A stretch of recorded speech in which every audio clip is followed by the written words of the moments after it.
What's up, Titan Nation? A very impromptu TNT tonight as we had some breaking news break about 2 hours ago.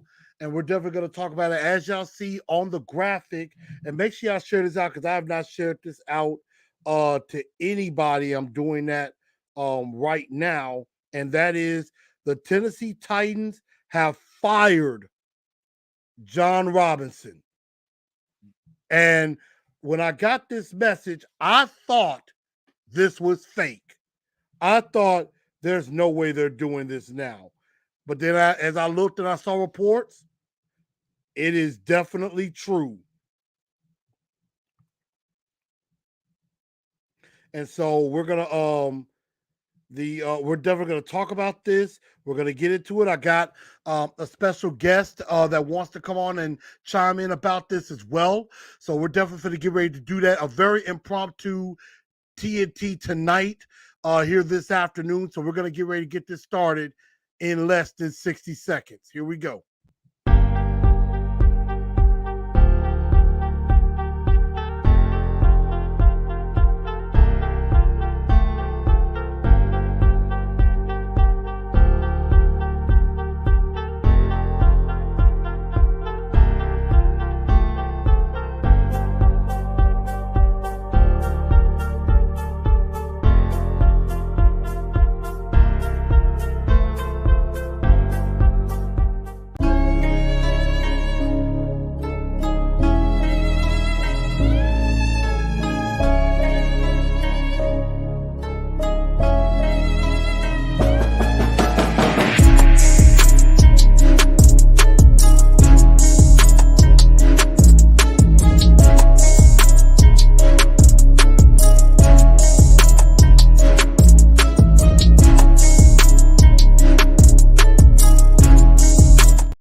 Good evening, Titan Nation. How is everybody?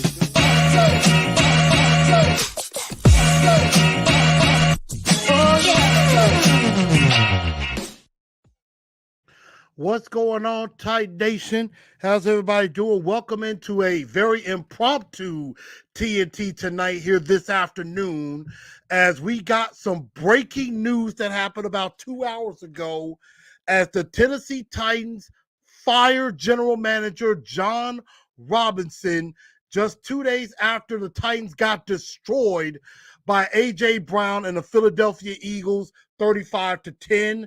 This coming from controlling owner Amy Adams Strunk, and she basically proved she's the queen bee, that she is running the show and no one is above her, and this came from her. And we're definitely going to talk about this in detail, the statement that was put out, the rumor that Mike Vrabel may be getting more power and things like that, and what this could mean for him going forward. So everybody, make sure y'all share this show out. I am going to be doing that as well in just a moment. And of course, we have a very special guest, and we're going to get right on into this right away because a lot of you, I saw a lot of y'all were ready even before this show got started. So let's not even waste any time and let's just get right into it. Remember, make sure you hit that like button. If you're new to the show, hit that subscribe button as well. Ring the bell. This is also going to be on Spotify, iHeartRadio, Google, and Apple Podcast as well. And without any further ado, let's just get right on into this. And I bring in, you know him and you love him, and he's a friend of the show. And this guy is great with what he does. And we're going to definitely talk about some stuff in the SWAC, maybe to end the show as well. My guy, Mr. Ken Moore down in the H-Town. And Ken, we obviously, probably before the end of the show, going to have to touch on a little bit about a certain head coach that decided to ditch Jackson State and head to the great Mountain West part of the country and heading to the mile high parts of Colorado. And we'll definitely talk about that. But Ken, definitely welcome into the show. How are you doing today? Hey man, I'm doing well. Hopefully everybody can hear me okay. Can you hear me okay, Truth? I'm hearing you loud and All clear. right. All right. Perfect. Yeah, I'm doing great, man. A lot of breaking news this afternoon with the Titans. So yeah, it is a lot going on with the Tennessee Titans. It's a lot going on in the SWAC with Deion Sanders moving. So yeah, it's a lot of stuff going on for a Tuesday afternoon. A lot of breaking news. I mean, you are not lying. I mean, this has probably been one of the crazier Tuesdays that has happened this year. Because I will tell everybody, I was actually asleep because this is one of my days off. I woke up for a minute, listened to A to Z Sports, and listened to a couple of shows. Went back to sleep.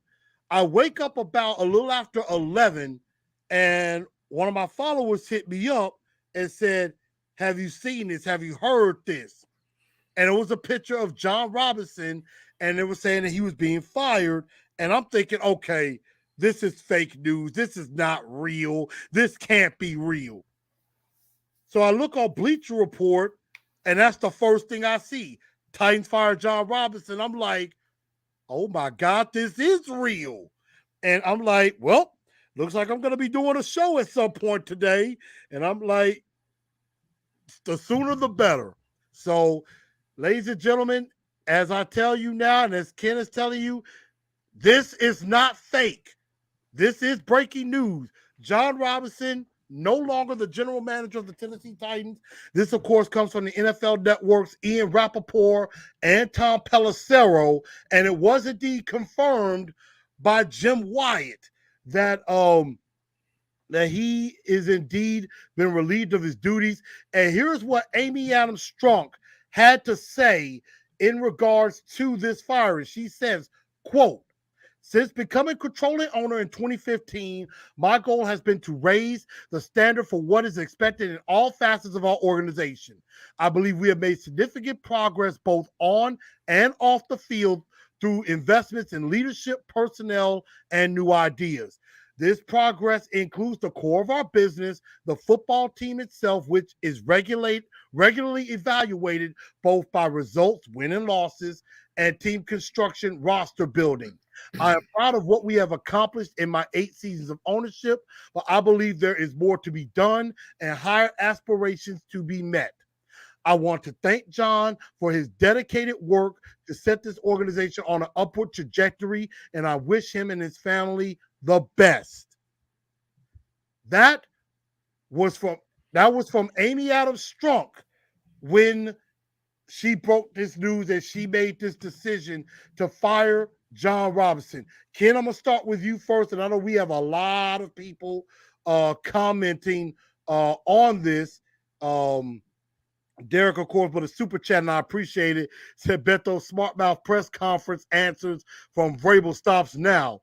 Right now, the way it looks, it might be more.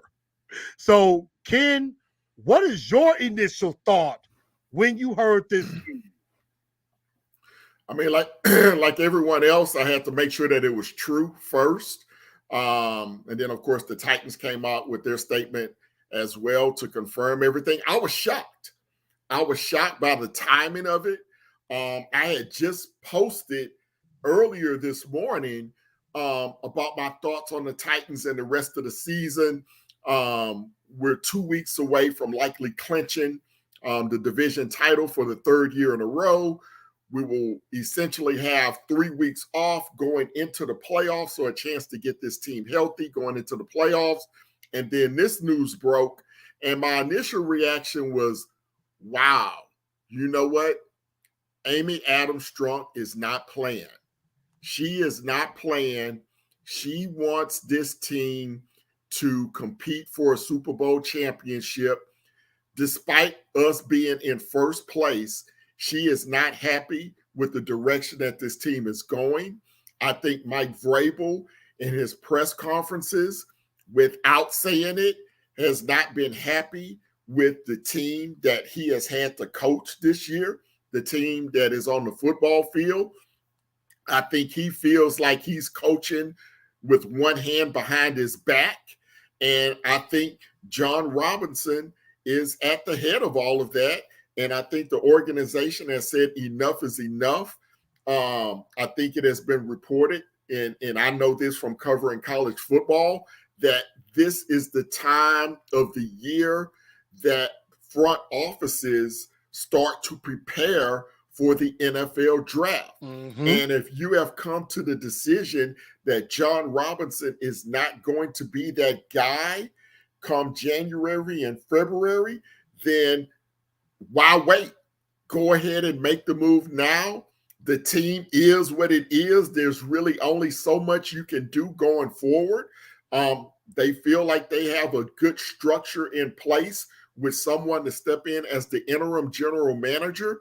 So if Amy Adams thinks it's time to move forward, then I am in agreement and I concur with her, because I do not think Jon Robinson has done a good job. And this past Sunday, seeing what A.J. Brown did to us on the field, and for him, in my opinion, to have the audacity to be on the field yucking it up with A.J. Brown before the game, you did not read the room, Jon Robinson. That was not the time nor the place for you to be on the field yucking it up, smiling and laughing with A.J. Brown on the field, and then him to go out and destroy us on the field during the game. I thought that was just horrible optics by him. He should have stayed up in the press box, stay up in your suite, let whatever happens on the field happen on the field. So I think all of those things came into play, and it was time for him to go. Yeah, and I think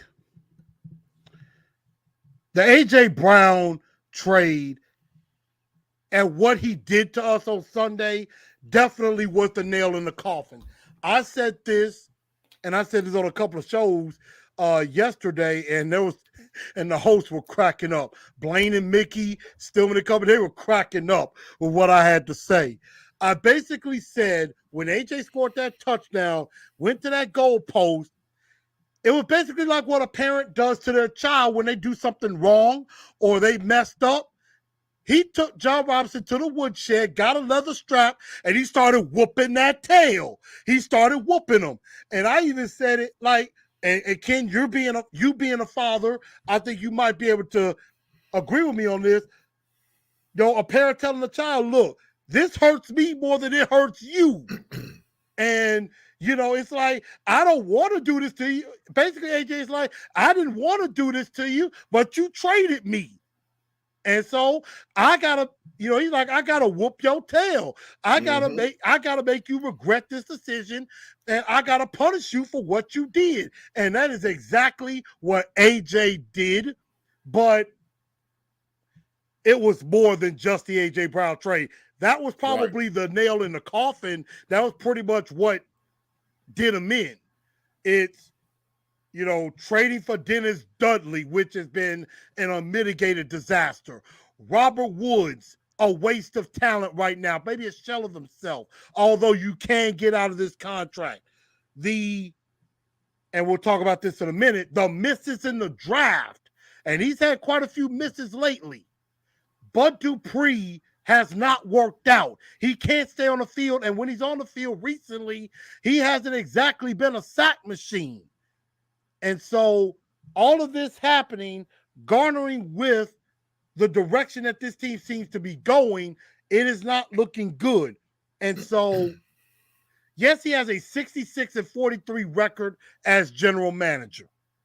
But I think this tells me three things that are about to happen.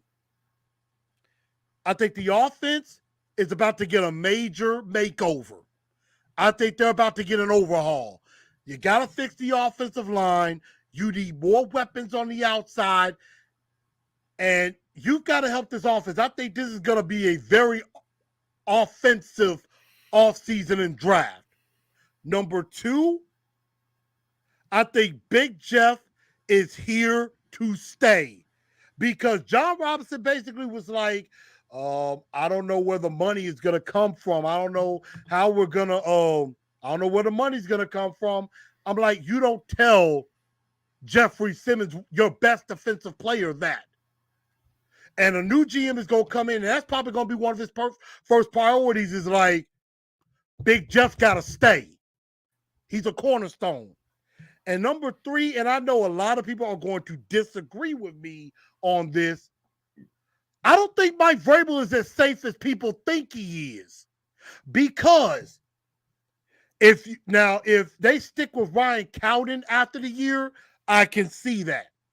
But if they go completely with a new general manager is going to want to come in and do things his way. And a new general manager is normally going to want to hire his own head coach. He ain't going to want no hand-me-down. Now, it may happen in the beginning where he says, okay, I'll stick with Vrabel, but he may go to Vrabel and say, hey, Mike, I'm willing to work with you, but you got to get rid of Todd Downing. He's got to go. And if Mike Vrabel says anything but yes, sir, Vrabel's got to go too. Because, again, I've said this many times, those who do not learn from history are doomed to repeat it. Jon Robinson obviously did not learn from his past mistakes, and it has doomed him. He's gone. Vrabel has a chance to learn, get rid of Todd Downing, which is crazy that Jon Robinson's gone before Todd Downing is. But if he doesn't understand that Todd Downing needs to go, he's going to be going out the door right with him. And I think that is something that this new GM needs to make a statement of right now. And obviously, this means Amy Adams-Strunk has proven she's the queen bee of the universe. She in control. She shows she got balls. This is a major move and a major statement made by Amy Adams-Strunk. And I absolutely applaud her for it. Now, he's still going to get paid for the next 4 years because he just signed an extension in February, and it would have carried him through the 2027 season. So now, the rumors are out that Vrabel may be getting more power. And Ken, I'm going to get your thoughts on this, and I'm going to get to the comments in just a minute, y'all. I think that would be a massive mistake. We have seen what happened. You being in Texas, Ken, you saw how that happened with Bill O'Brien having too much power. It burned him. Bill Belichick,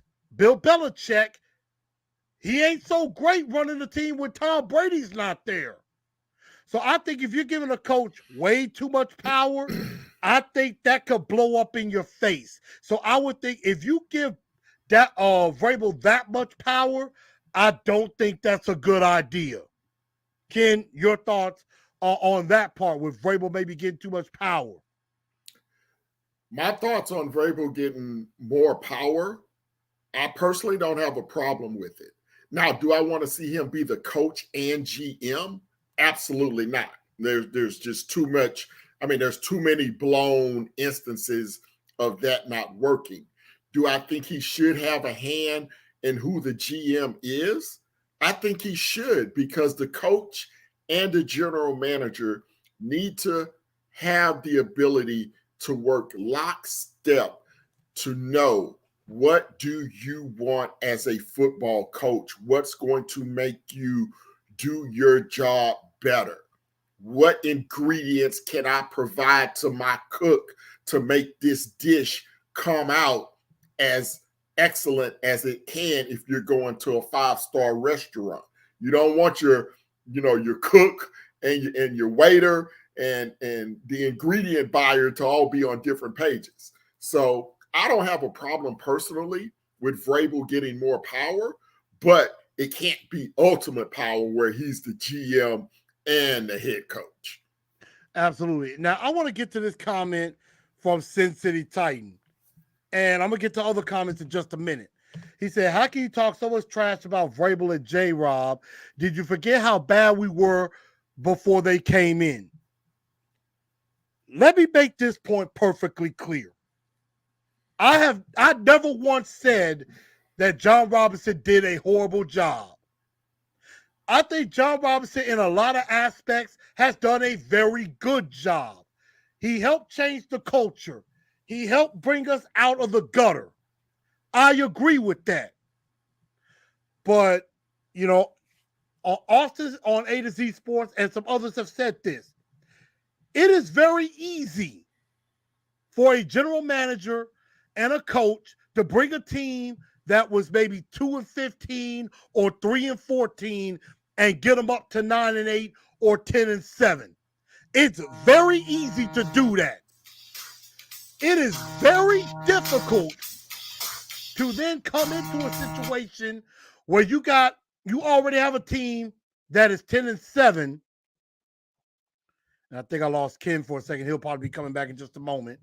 But it is very difficult to go then from 10-7 to all of a sudden 13-4, or to get from 10-7 to 12-5, or to get from 11-6 to 13-4. It is very difficult to do that. It is easy to go from 3 to 9 or 10 wins. Very hard to go from 10 to 12 to 13 and keep that going completely. Again, I am not making an excuse. I am not making an excuse, but I am just saying that is a very difficult thing to do and keep it sustained. Now, we are seeing that with Kansas City. You're seeing that with Buffalo. They are sustaining that, but you got to make smart moves along the way. And Stan comes and says, I don't think he wants all the power. I just think he wants more say on what players he wants and needs for this team to get to the ship. And again, I understand it's not that easy. I get it. Titans Rossi, what's up? And I get it, Sin City. It is not that easy.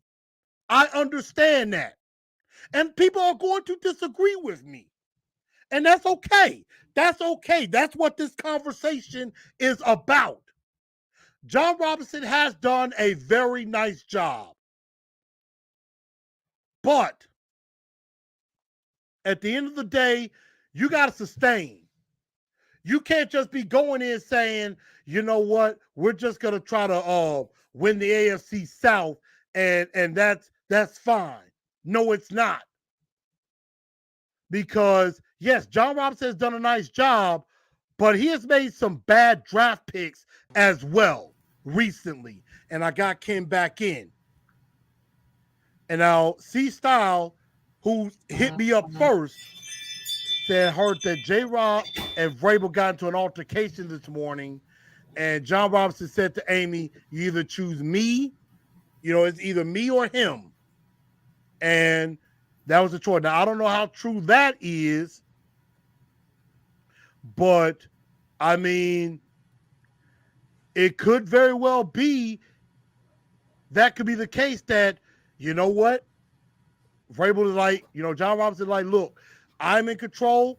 Vrabel can't do all of this. I mean, that could be very well what happened. But, Kent says it's a step in the right direction. I knew Kent was very happy with this move. But, I mean, I think this says, we're being at a crossroads. And this is part of it. I agree that this team, the way it's currently constructed, is not good enough. Amy Adams Strunk is basically saying winning the division is not good enough anymore. We can't just be trying to win a division. We want to win championships. We want to win Super Bowls. And, the A.J. Brown trade, yeah, Vrabel was ticked off about that, as many of us were. So, and I'm going to pull up something else for you. Here's another reason why Jon Robinson got fired. Not just because of some of the bad moves he's made, not fixing the offensive line, not adequately replacing receivers, and things like that.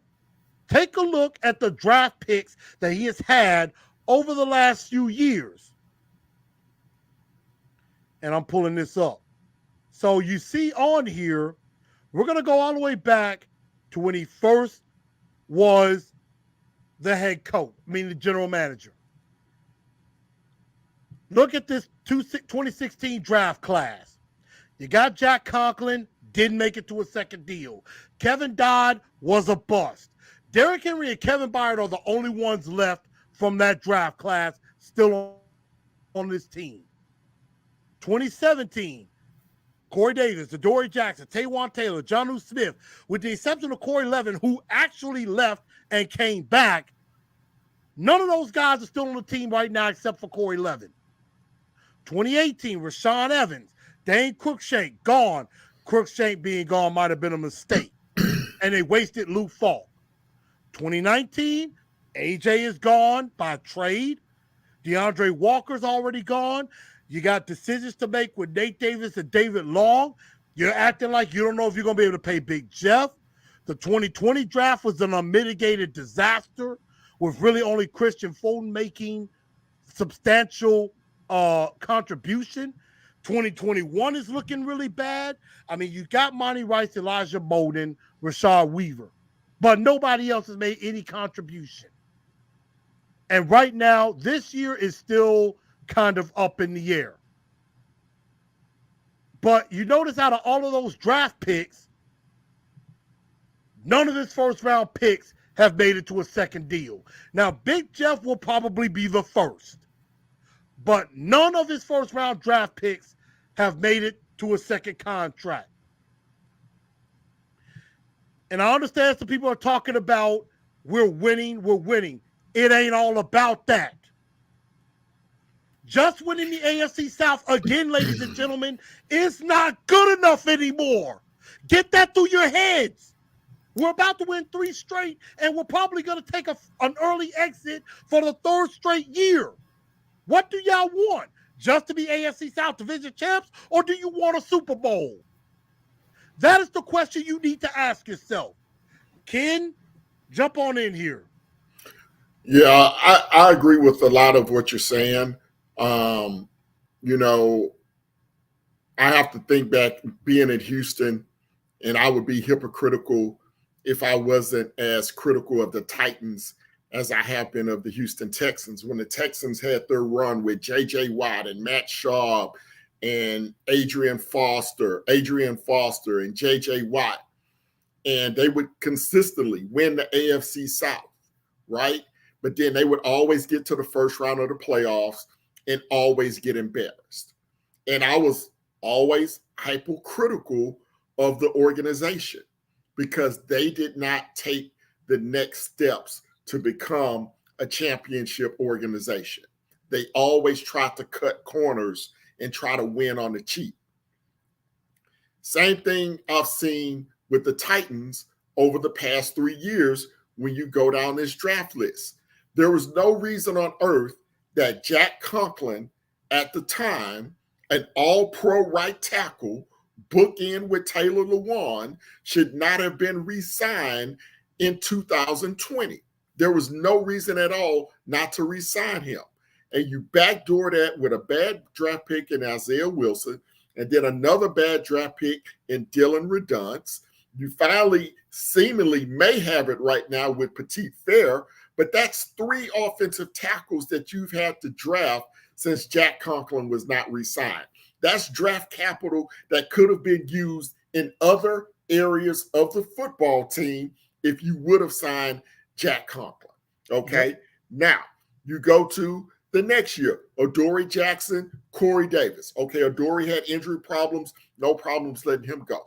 I really didn't have a problem in letting Corey Davis go based on the money that he got, but you could have given him his 5th-year option, played it out 1 more year, or you could have replaced him with a quality wide receiver. Jon Robinson did neither. You went and got Julio Jones. Yeah, we were all excited about Julio Jones, but guess what? We're not general managers. We're not in the know. You should have known more about Julio Jones than us as fans and reporters knew about Julio Jones. So that was a miss. Now, also, you go to the next year, Rashad Evans, Harold Landry. Both of those guys were solid. I'm not saying either one should have been brought back. You did a very good job with David Long. You brought in Zach Cunningham, who I was excited about at the time. Unfortunately, he's been injured most of this year. So that hasn't worked out at the linebacker position. Now you go to the next year. You have a great draft. Jeffrey Simmons, A.J. Brown, Nate Davis, Amani Hooker, David Long. All those guys hit. 5 of the 6 draft picks you hit. Excellent draft. No problem there. Why didn't you sign Jeffrey Simmons last year when you had the opportunity to sign him for less money? You could have signed him for less money than it's going to take the new general manager to sign him for next year. So that's a problem that Amy Adams saw. Okay, you could have had Simmons under contract already, but now we're going to probably have to pay him $25, $26, $27 million a year next year. Okay? Let me break it right there. Let me break it right there. And I don't mean to cut you off. You just hit the nail on the head. And I think this is something we discussed back in the summer, and I think we discussed it with uploaded some other people as well off cam. They made a big mistake not signing Big Jeff this past offseason when we saw what happened with Aaron Donald getting the money that he got. Because we've all said it. With each game, Big Jeff is getting that more expensive. He is getting more expensive by each and every game. And now, instead of maybe paying Big Jeff 20, 21, 22, 23, now you're probably, like you said, we're going to have to pay 26, 27, 28 to just hold on to him. And so that's a big mistake. A.J. Brown, and I say this before and I say it again. Proof is in the pudding. The Titans gave up on A.J. Brown. Plain and simple, no ifs, ands, or buts about it. A.J. basically proved and said, I wanted to retire Titan. I wanted to be there. I just wanted what I was worth. And the Titans tried to lowball him. They tried to screw him. And that's why he got traded. And Jon Robinson didn't have to trade him. And he did anyway. So that came back to bite him. And so now the one thing I do disagree a little bit is Jack Conklin. In a way, yes, he should have been re-signed. True. But Jack Conklin was dealing with some injury issues as well. And so I think he had, 2 straight years he dealt with some injuries. I know he missed 1 year where he tore his ACL in the playoff game, and he really was never the same after that. But I think they maybe should have given him a 5th-year option and maybe saw, okay, let's see if he could do it this last year. So I think that might have been where the mistake was. And really, the way they did it with Adoree', they could have gotten out of that 5th-year option if they wanted to. Kind of like how they did with Adoree'. They gave Adoree' the 5th-year option, but was able to get out of it. And so, I mean, so, and again, I didn't mean to cut you off. I'm going to let you finish your point. But I just want to make that point of Big Jeff that he's going to cost a lot more now. And he's going to have a lot of leverage. Yep. And then you go to the 21 draft. Caleb Farley. Disaster. Dylan Redunce. Question mark at best, right? You draft him as a tackle, now he's playing guard. Monty Rice hasn't been able to stay on the field, still has potential. Elijah Molden hasn't been able to stay on the field, showing potential. Dez Fitzpatrick,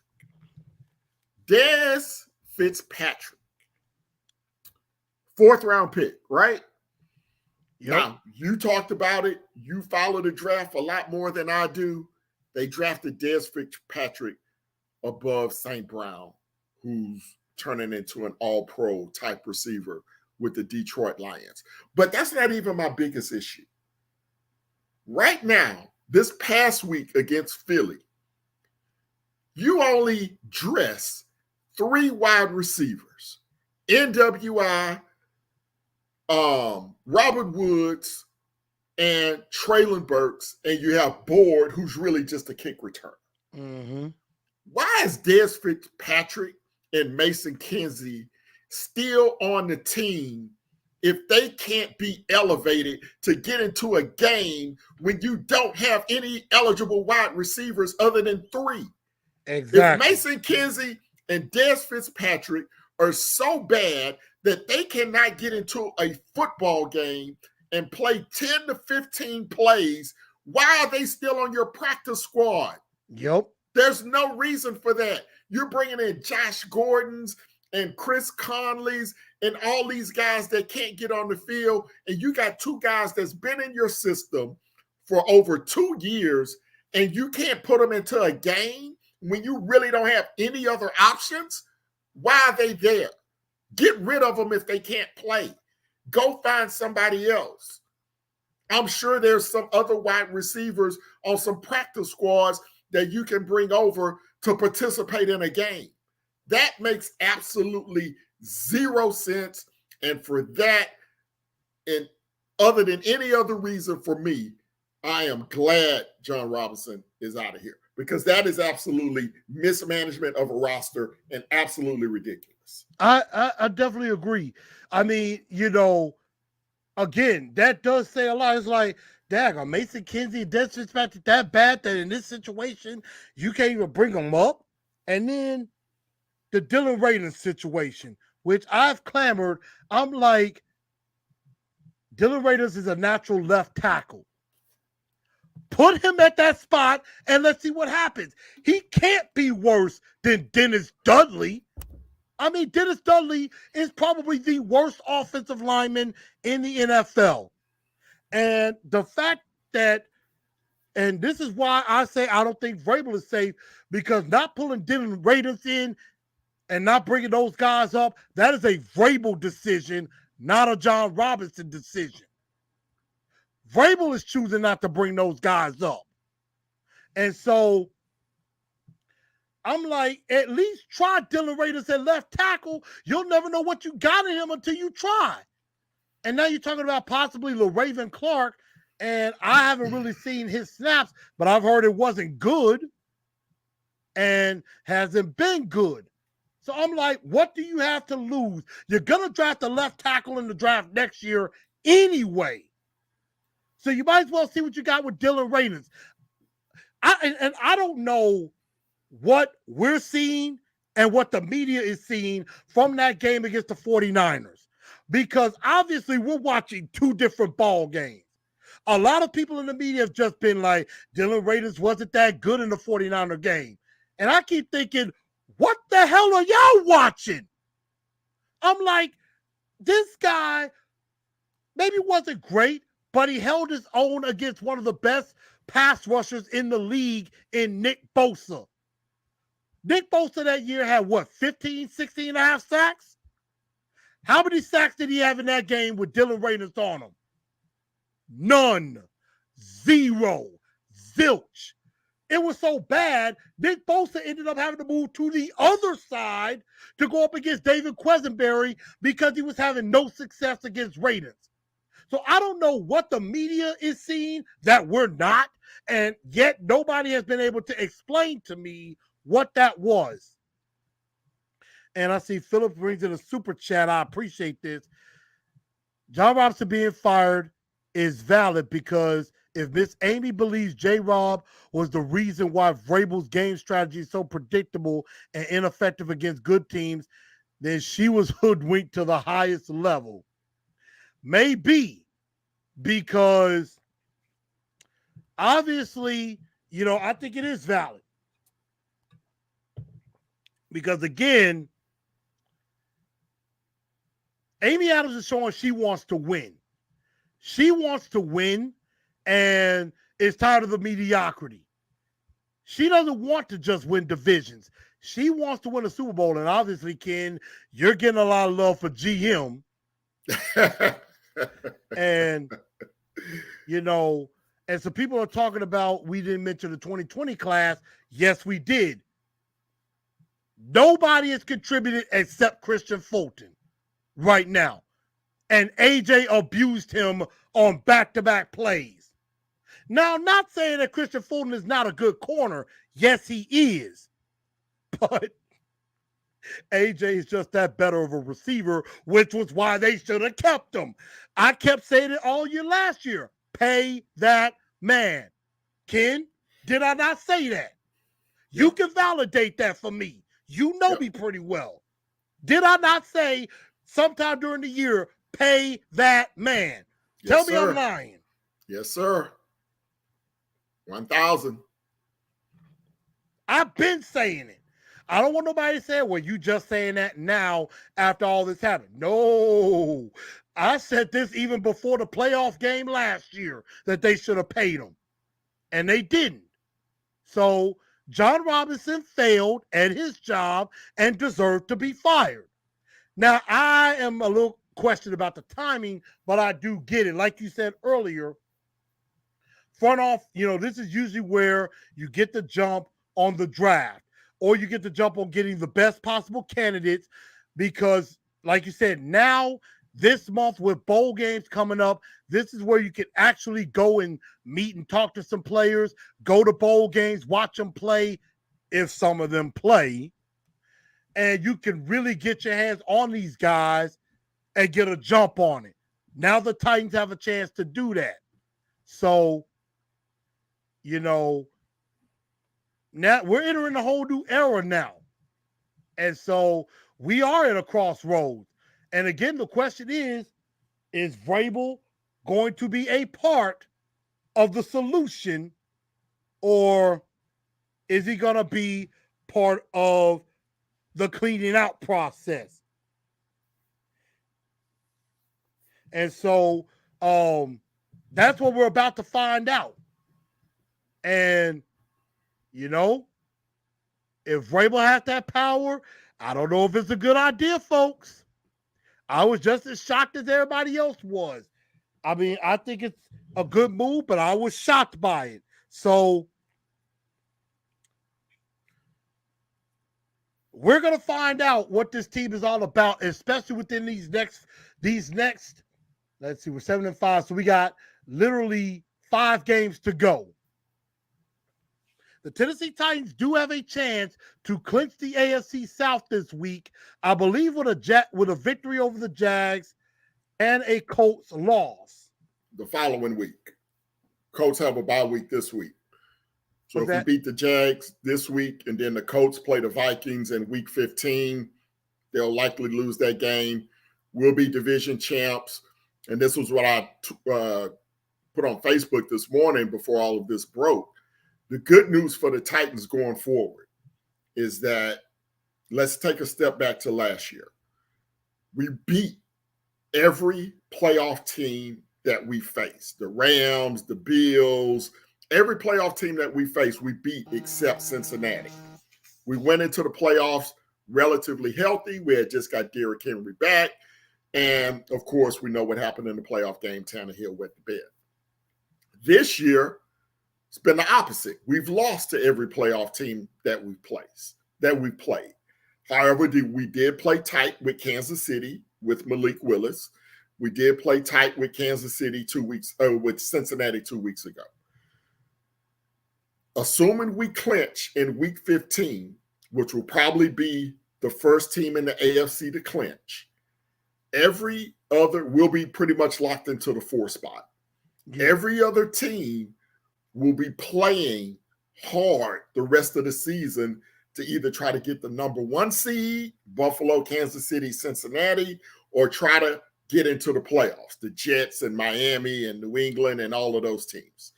So the Titans will actually be in a really good spot where over the final 3 weeks of the season, they can actually rest players who need to get healthy.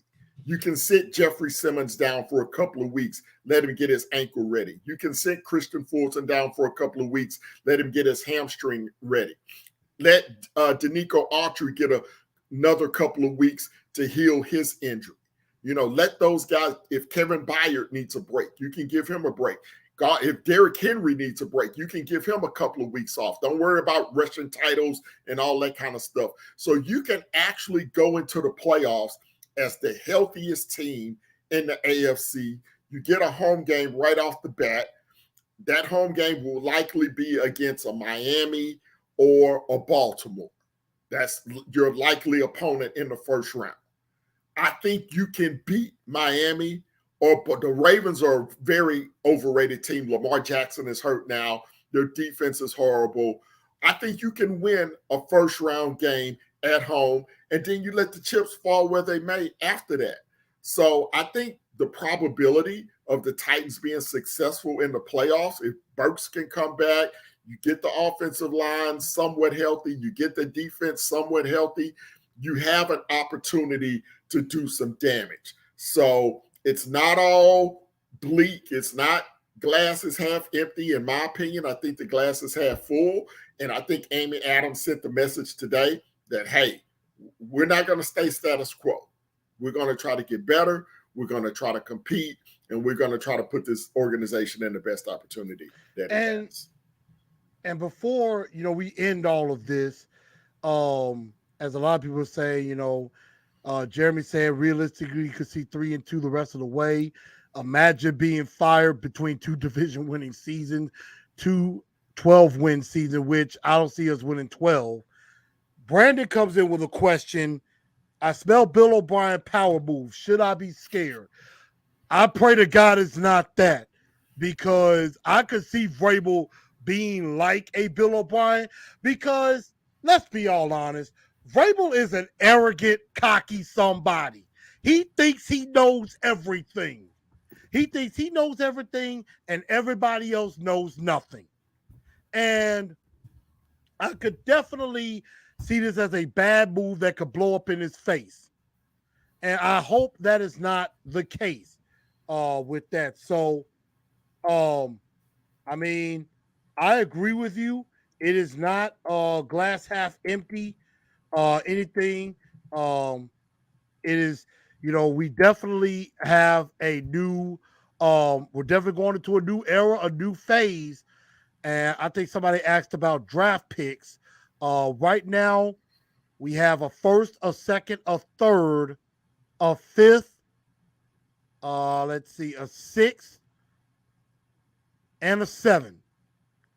So we got in all, I think we have 6 picks in this draft. This new general manager, whoever they may be, might come in wanting more. So, we're definitely going into a very new age that with a new GM. So we're definitely gonna find out. But before we get out of here, I wanted to ask you one other question. And Philip comes in with a super chat. I appreciate. He said J-Rob was the one who wasn't interested in signing Tom Brady, instead to extend Tannehill. Valid point. And also, Aaron Rodgers could have been traded here too, although I wouldn't want Aaron Rodgers anywhere near my football team. But that is something there. But Ken, quickly on your neck of the woods, let's go to your battlefield in the SWAC. Deion Sanders bolts Jackson State for Colorado. He's going to Boulder Canyon. What were your thoughts on that? Well, as many of you know, I've been covering SWAC football for the last 4 years for ESPN.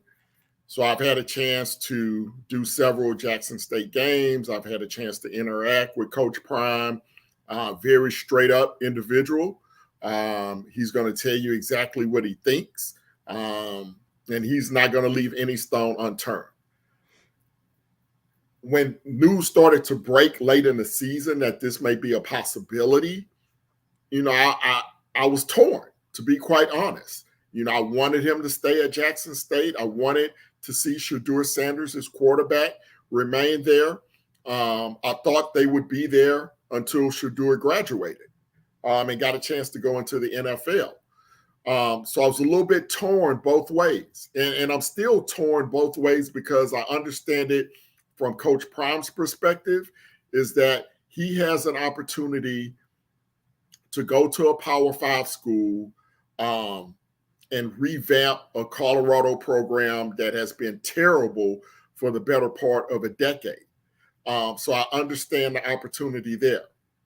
I understand the frustration with some in our community, the Black community, that some feel like he is abandoning his initial message to bring HBCUs back to prominence. So I understand it from both angles.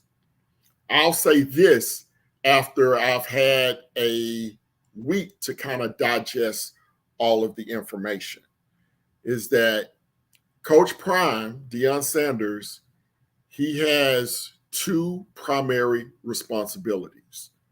First and foremost to himself, second and foremost to his family. So we can't expect an individual to turn down an opportunity to better themselves financially and to better themselves professionally. Okay. Yes. Will it be a hit to Jackson State?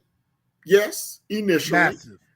Will it be a hit to the SWAC as a whole from a coverage perspective? Yes, it will.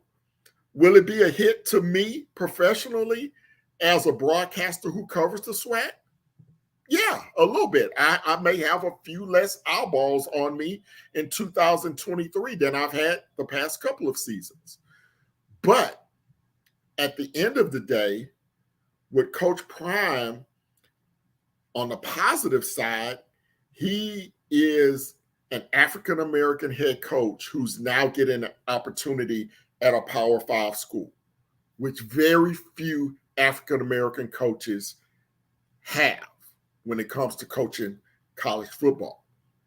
He also has an opportunity to bring along some coaches who may not necessarily get the opportunity to be assistant coaches and coordinators at that level, to have the opportunity now to do that. He also gets to bring some kids from Jackson State and some other recruits that may not have had the opportunity to go to a Power 5 school, the opportunity to experience that, and a better opportunity to get to the NFL. So I'm happy for him. I applaud him. I applaud Colorado for taking a chance on him. Colorado has hired 3 minority coaches in a row. That is unheard of at a Power 5 school, a PWI, primarily white institution. Unheard of, right? There were 4 African-American coaches fired at Power 5 schools this hiring cycle. Only 1 has been replaced by another African-American, Deion Sanders. So there's a lot to unpack there. I'm happy for him. I'm happy for his kids that they're going to get to go there now. Am I sad for Jackson State? Yes. But you know what? Jackson State has the opportunity now as a prominent FCS program to go out and make another hire that can keep that program sustainable. Eddie George has an opportunity now. If he's successful at Tennessee State, he has an opportunity to possibly go to a Power 5 school and open the doors for other coaches to come into Tennessee State and be successful. Same for Hugh Jackson at Grambling. Same for Bubba McDowell at Prairie View. So these coaches now have the opportunity. Eddie Robinson Jr. at Alabama State. These coaches have the opportunity, if they're successful, to follow in Deion's footsteps. Yeah, and I definitely agree with that. I mean, you know, going to a Power 5 school as a African-American head coach in a Power 5 school, I mean, you know, Mel Tucker set the standard at Michigan State.